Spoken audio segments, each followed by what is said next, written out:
Dr. Sneha is on in meeting, so she'll be holding up with the classes today. Okay, so I want everyone to pay the attention. Kindly switch on your cameras and please be seated in the some peaceful places. Okay, well there is no disturbance. Okay, any questions to be asked? Kindly raise the hand through the digital. Do not interrupt in between. Okay. So, Dr. Sneha, I'm just handing over to you. So, please start. Dr. Sneha, I have made you a host, so you can share the screen or any PDFs, anything that like that. Okay, sir. Thank you. Thank you so much. Students, I'm Dr. Sneha Mohan. I'm working as assistant professor in Trivandrum Medical College. So I am here to teach you about some of the basics of anatomy. So which is one of the most important subjects in your first year. So why are we starting the classes in your prior basis is that so that you get an idea about the things and it may be easy for you to follow the topics when it comes to the proper topic level. Okay, so these are some of the basic classes, and in my first class I am going to say about the introduction, history of anatomy, and just some of the terms which you have to know about. Okay, so I hope that most of you have studied biology in your plus 2 classes, so you may be knowing some of the things about human anatomy. But since you are into a medical field, you need to know about each and every point of human anatomy. Where is what is a nerve, which nerve supplies us the hand, which nerve supplies us the leg, like that. You have to know about each and every point of human body to treat a patient well. Okay, so treatment is the second option. You have to know about the anatomy first, then only you can treat the patient. So to treat a patient well, you have to know about the human anatomy, basic human anatomy. So in classes, me myself and there is another doctor, Dr. Jasmein, we both are trying to make you understand with the concepts and ideas of human anatomy. So hope you will get the classes. You'll understand what we are going to say. If you have any doubt, please do mind to ask at that time itself. Okay, so for the time being, I'll share my screen with you guys so that you can see my PowerPoint.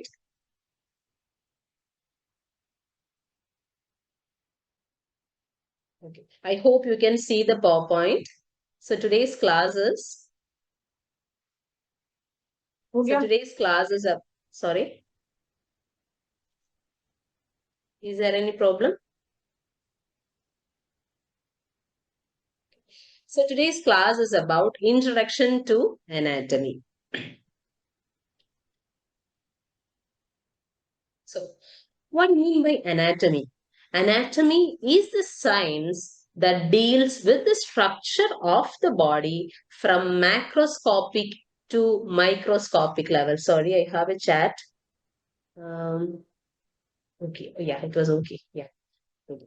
So anatomy is the science that deals with the structure of the body from macroscopic to the microscopic level. So as you all know, we'll take an example. So I hope you can see my cursor pointing. The one I'm pointing at is the brain, and the brain you can see with your naked eye is the macroscopic structure of brain, and the brain you see with the help of an electron microscope or a microscope is the microscopic level. So anatomy not only deals with macroscopic level, it also deals with the microscopic level of the organs. Okay, so that is anatomy. It is a science that deals with the structure of the body from macroscopic to microscopic level.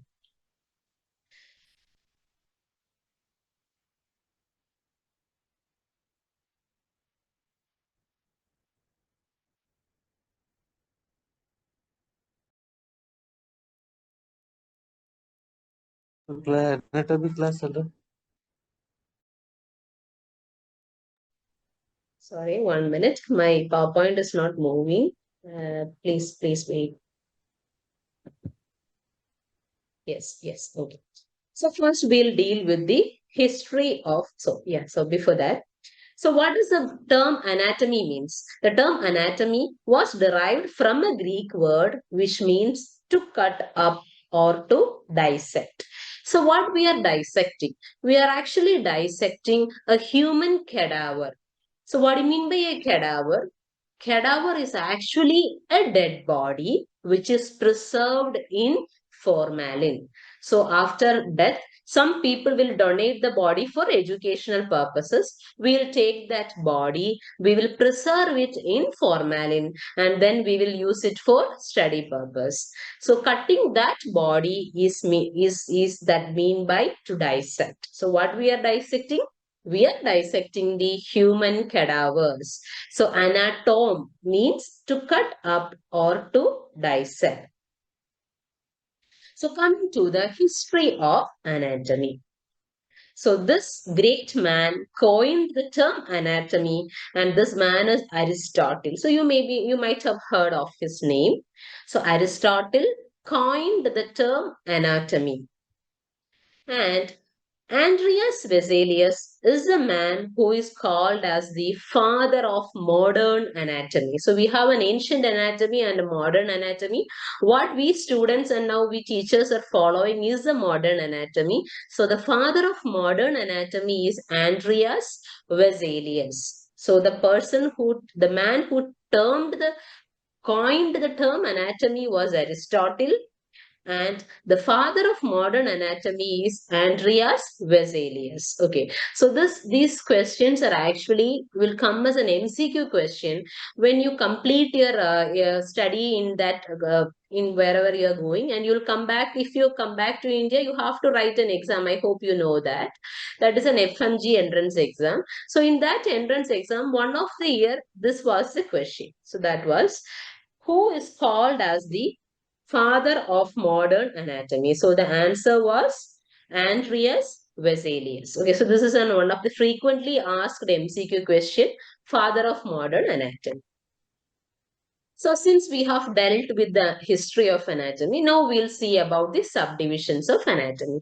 See all the subdivisions. So anatomy, it is a gross subject. It is a vast subject, which is again subdivided into 10 or 5 groups, smaller groups, and we'll study which are all the groups. First, I'll read out the names of the groups. One is gross anatomy, microscopic anatomy, surface anatomy, comparative anatomy, physical anthropology, living anatomy, clinical anatomy, developmental anatomy, genetics, and experimental anatomy. So all these are the smaller groups of a vast subject called anatomy. So in your first year, you will be studying all these small subdivisions of anatomy. Okay, so we'll see what all each of these subdivisions contain. So first one is gross anatomy. So gross anatomy means it is a study on cadavers. So I have already told you, cadaver is a dead body which is preserved in a preservative called as formalin. Okay, so that is called as cadaver, and the gross anatomy is again subdivided into regional anatomy and systemic anatomy. So gross anatomy is again subdivided into regional anatomy and systemic anatomy. So we'll see it one by one. So first we'll see about the regional anatomy. So anatomically, so the basic is the human body is divided into 6 regions. The whole human body is divided into 6 regions. Okay. So now I will be asking some questions. So I want all of you to answer those questions. Okay, you can switch on that mic and you can answer if you know the answer. Okay, so in this picture, you can see a lady in its front view and the lady in its back view. Okay, so can you see some different colors which is painted for that human body? Yes. Okay. So can you see this light blue color which is painted? So what is this part of the body called as? Can anyone answer? What is the arrow pointing at? Which part of the Upper body limb. is the arrow point? Yes, very good. So it is one of the part of the body which is called as upper limb. So what all constitutes an upper limb? Your shoulder, your arm, forearm, hand, and fingers constitute the upper limb. Okay, it's not only starting from the arm, it starts from your shoulder. Okay, so that is the difference. So, shoulder, arm, forearm, hands, and fingers constitute the upper limb of the human body. So, this is one of the region. Then, what is this arrow pointing at? Can anyone answer? Lower limb. Saida, you are saying is correct. It is lower limb. So what does lower limb constitute? The hip, leg, thighs, leg, foot and sole constitutes the lower limb. Okay. So your upper limb is constituted by shoulder, arm, forearm, hand and fingers. Lower limb is constituted by your hip, thighs, leg, feet, and sole. Okay, so we have only two limbs in human body. One is the upper limb and the other is the lower limb. Okay, so can you see this area which is painted in light green and dark green? So what is this area called as? Abdomen. Abdominal. Yes, it is Abdomen. not only abdomen, it is abdomen and Pelvic pelvis. region. Yes. Okay. So that part, which is a lower trunk, the body is also called as trunk. So the lower part of the trunk is called as abdomen and pelvis. So when there is a lower trunk, there is also an upper trunk. What is this area called as? Thorax. Thoracic. Very good. So that area is called as thorax. So we have completed four regions: upper limb, lower limb, abdomen and pelvis, and thorax. Then the another area is which includes head, neck, sorry, it includes head and neck. So that is another region, that is head and neck. And the last region is the brain. So the human body is divided into these six regions. So you'll be studying human anatomy in these six regions. One is starting from above, it is brain, head and neck, you have an upper limb, then thorax, abdomen, and lower limb. So all these constitutes the six part regions of human body. Children, are you understanding what I am saying? Yes, ma'am. Yes, ma'am. So we can go further, right? Yes, ma'am. Okay, yes. So we have completed regional anatomy. Now we'll study about what do you mean by systemic anatomy. As the name says, it means the systems of the body. So what is the definition? All the structures forming a particular system are studied here. All the structures forming a particular system.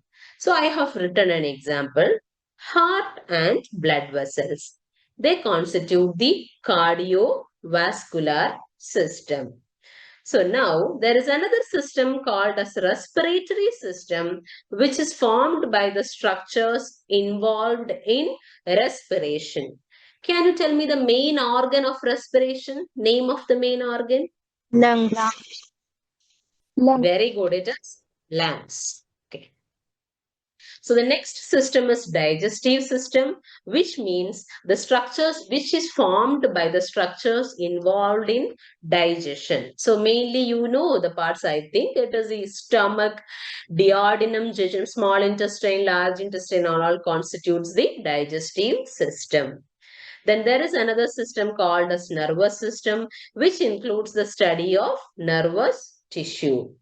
So there is these, don't think that only we have only four systems. We have numerous systems. For example, we have urinary system, which includes kidney, urinary bladder, urethra. We have reproductive system, which includes in males testis, scrotum, penis, and all. In females, there is vagina, uterus, and cervix, fallopian tube ovary, and there is another system called as integumentary system, which includes the skin and hair, nails, skin and its appendages. So we'll study all the systems in the upcoming classes.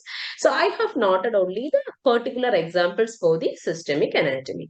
So systemic anatomy means we are studying about all the structures which join together to form a particular function. For example, all the organs which helps in respiration forms the respiratory system.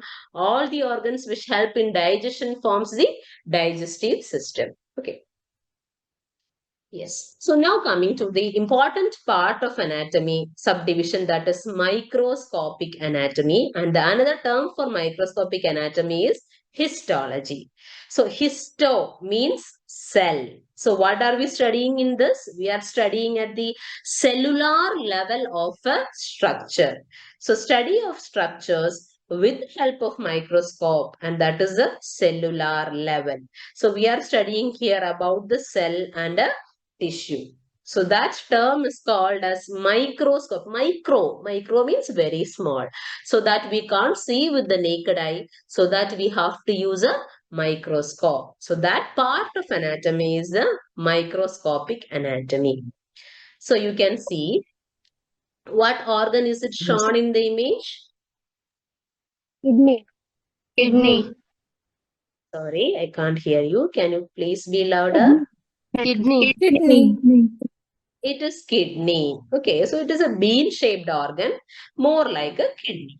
So in the second picture, you can see so many things in pink and blue. Can you see some blue dots and pink areas? Okay, so all the blue dots you are seeing is the nucleus. Okay, so this part of anatomy, studying the second picture, what is shown is dealing with the microscopic anatomy or the histology. Okay, so histology, we deal with the cellular level. Okay, so keep that in your mind. Then next one is surface anatomy. So what do you mean by surface anatomy is that study of relationship of deeper structures with the skin surface. As you know that we have so many organs placed inside the body.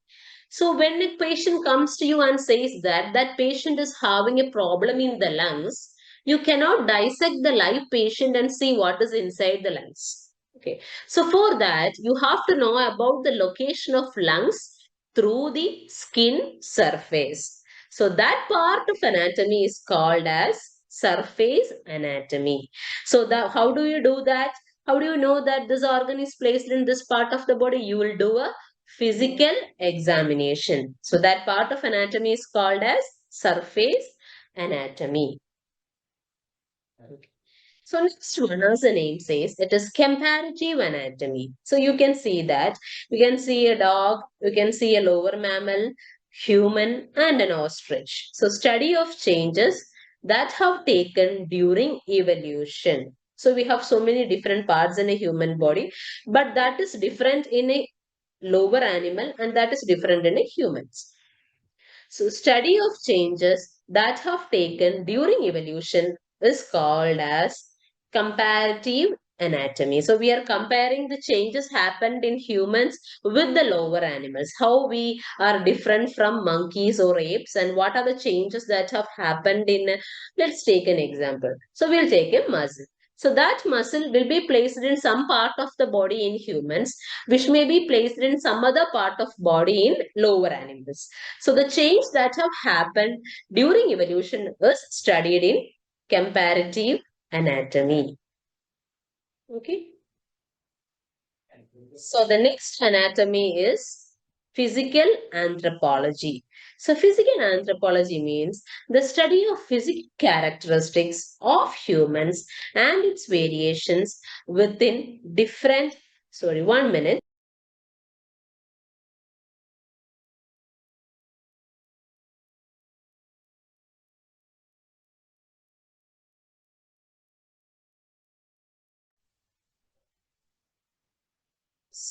So I hope can you hear me now, children? Yes, ma'am. Yes, ma'am. Oh, yeah. So anthropology means study of physical characteristics of human beings and its variations with different racist groups. What do you mean by that? So let's take an example. So different in different parts of India and different parts of world, right?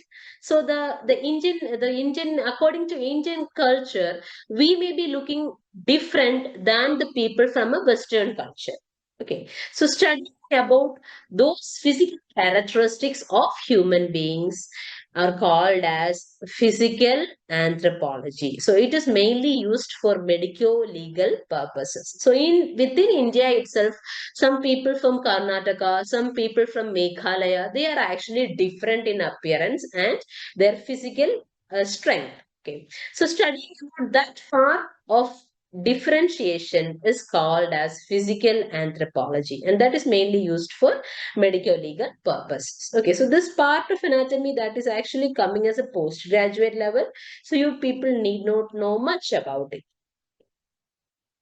Then the last, and not last, the most important part of anatomy is clinical anatomy. So that means use of anatomical knowledge for diagnosis and treatment of various diseases. So, for example, you know that there is some problem happened in the lungs with your physical examination. So that part of anatomy was surface anatomy, and using that knowledge, you are treating a patient, and that comes under the clinical anatomy. Then the next part of anatomy is radiological anatomy. That means radiographic visualization of structures and their relations inside the human body. So here you can see, can you see an X-ray? What area is it shown? Which region of human body is it shown here? Lungs, thoracic region. Yes. Thoracic So region. when somebody is asking you region, you have to say one from the 6 regions we have studied, and you can see lungs. So it will come under the thorax. So if somebody is asking you which organ you are seeing, you can say directly say as lung. So lungs is an organ, and the region it will come under is the thoracic region. So can you understand the difference of the terms you Yes, use? ma'am.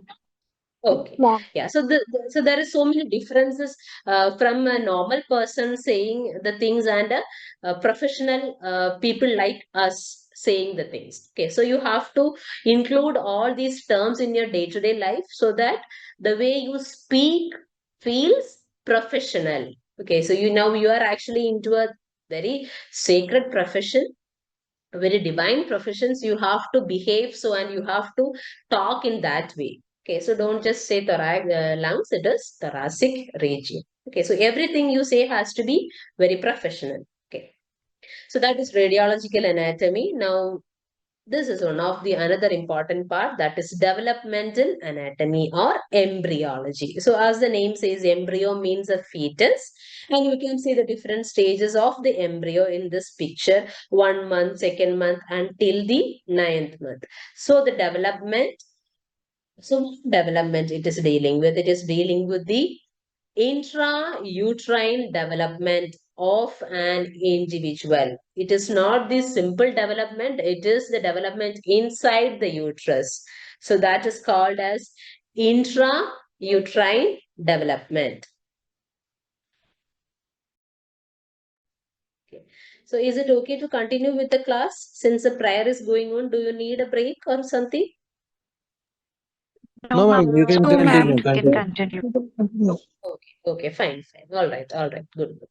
So anatomy means the study of intrauterine development of an individual. So this was one of the MCQ questions. The question was directly like the definition. The study of intrauterine development of an individual is called as, okay, so that is called as developmental anatomy, also called as embryology. So when somebody is asking you what is embryology, you have to say that it is the intrauterine development. It is not just the development, it is the intrauterine development of an individual. Okay, so that term you have to keep in your mind. Then coming to the genetics. Genetics, as you might have studied in your +2 subject, it is the study of principles of hereditary. So it is mainly dealing with the DNA. So I'll tell you the path. Inside the human is formed of so many cells. Inside the cell, you have the nucleus. Inside the nucleus, you have the chromosomes. And inside the chromosome, you have the DNA. So studying about DNA is called as genetics. So can you tell me any of the genetic disorders you know? Down syndromes, color Very good, blindness, Downs. Yes, Klinefelter yes, yes. syndrome. Turner syndrome, Klinefelter syndrome. Total cell Very good, very good. So Klinefelters, Turners, Downs, then there are so many Edward, Patawu, Prader-Willi, Angelman's, so many numerous syndromes are there. So studying about DNA of an individual is called as genetics. So that is all about the subdivisions of human body. So we have studied about so many subdivisions. Now we'll see the positions of human body, various positions of human body. Okay. So what do you mean by the various positions of human body? We'll see it one by one. So the first and foremost position is anatomical position. So anatomical position means a person has to stand like this. So what I have described is so many points coming under the anatomical position. So when you stand in this manner, that position is called as anatomical position. And using this position only, we say the relations of various parts of the body. So that position is also called as a reference position. So which position is called as a reference position? It is the anatomical position. So how will you stand in an anatomical position? Your body has to be erect, head facing forward, eyes facing forward, arms at the side of the body, the palms facing forward, feet together facing forward. So note down children, this is very, very important. The anatomical position is also called as the reference position of human body. So it will be like body has to be erect, head facing forward, eyes facing forward, arms at the side, palms facing forward, feet together and facing forward. So this is the basic and the most relaxed position of human body, which is called as the anatomical position. Okay. Then next one is supine position. So another term for supine position is recumbent position. So what do you mean by recumbent position? The person lies on the back with face direct upwards. Person lies on the back with face directed upwards. That position is called as supine position. Then another position is prone position. The person lies on abdomen with face directed downwards. The person lies on the abdomen with face is directed downwards. That position is called as the prone position. So I'll ask you an example. So what's the importance of knowing about all these positions is that a patient has come to you. So listen carefully. A patient has come to you and said that it's having a mass in the something is something is feeling near the umbilical area of the patient. You know what is the umbilicus, right? So umbilicus of the patient. So how will you make the patient lay down on the bed? So I'll repeat the question once again. A patient has come to your clinic and that patient is saying that I have some problem in the front of the body. I can feel a mass on the or a mass like structure on the front of my body, in front of my abdomen. So in which Supine position you position. let the Supine patient lay down? position. Supine position. Fine position. Prone Very good, position. very good. So if that patient is having some problem around the vertebra or the spine, which position you will ask the patient to lay down in? Prone position. It is in the spine. Spine means it is in the back of the body, right? Spine means it is something, vertebra, right? Vertebra is in the back of the body. So to visualize the back, you have to lay down the patient in prone position.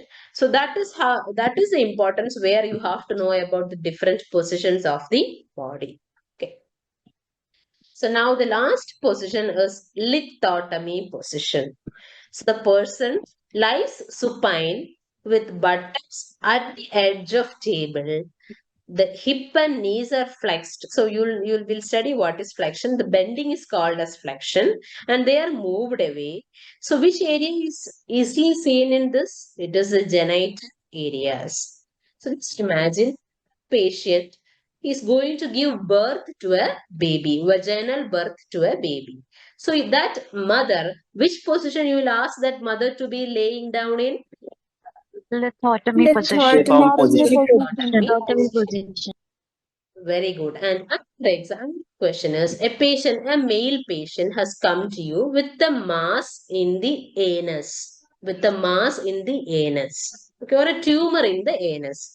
So you have to look at that tumor. So in which position you will allow the patient to lay down in? Lithotomy position. Lithotomy position. So now you get the positions. So to treat patient, you have to know about all these positions. Okay. So I'll tell the positions once again. So 4 positions we have studied. Anatomical position is the first one, which is the reference position. And the patient has to stand, or the human has to stand in body erect, head facing forward, eyes facing forward, arms at the side, palm facing forward, feet together and facing forward. So this is the most relaxed and the reference position of human body. Then the next position is supine position. The another term used is recumbent position. And the patient lies on the back with face directed upwards. The last and the next position is prone position, where the patient lies on the abdomen with face directed downwards. Then the last position is the lithotomy position, where the person lies supine with buttocks at the edge of the table, and it is giving an exposure to the genital areas mainly. Okay, so it is mainly used in your normal vaginal deliveries. Okay, pregnant for a mother, for the vaginal deliveries, we'll make the mother to lay down in the lithotomy position. Okay, so these are the positions of the human body. So the topics I have meant to take is over. So are you ready for the question sessions? So I'll put some questions. You have to answer it. Okay, ma'am. Okay. Okay, ma'am. So Ma'am. basic class, I have put down only some of the questions just to brush up your brain cells. Okay. So the first question is, who is the father of modern anatomy? Andreas Velasquez. Andreas Valesius.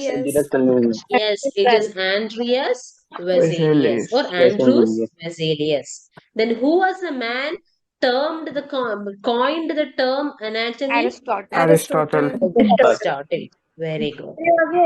Is it Andrews Vesalius? Now the meaning of anatomy is To cut up. Right. Anatomy is the science that deals with the structures of microscopic and macroscopic. yes, very good. It is microscopic, and the term means to cut up or dissect. Yeah.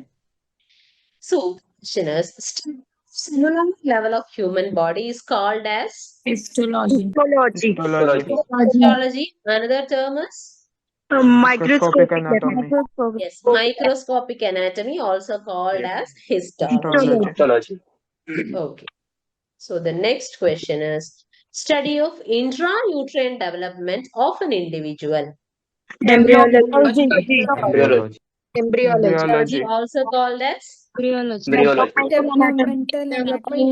anatomy. So embryology is the main term. It has got another term which is called as developmental anatomy. Then the last question is, name the reference position of human body. Anatomical position. Anatomical position. Lithotomy position. Uh-huh.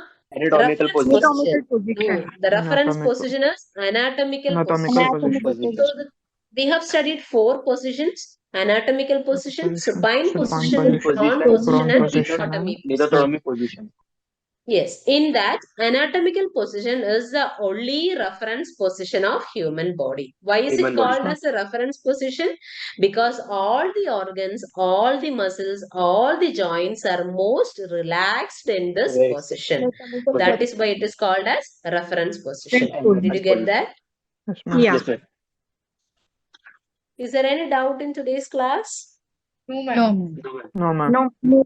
Ma'am, can you please show the first slide where the Oh, sorry. definition of the anatomy was given? Sorry, I have just a wait.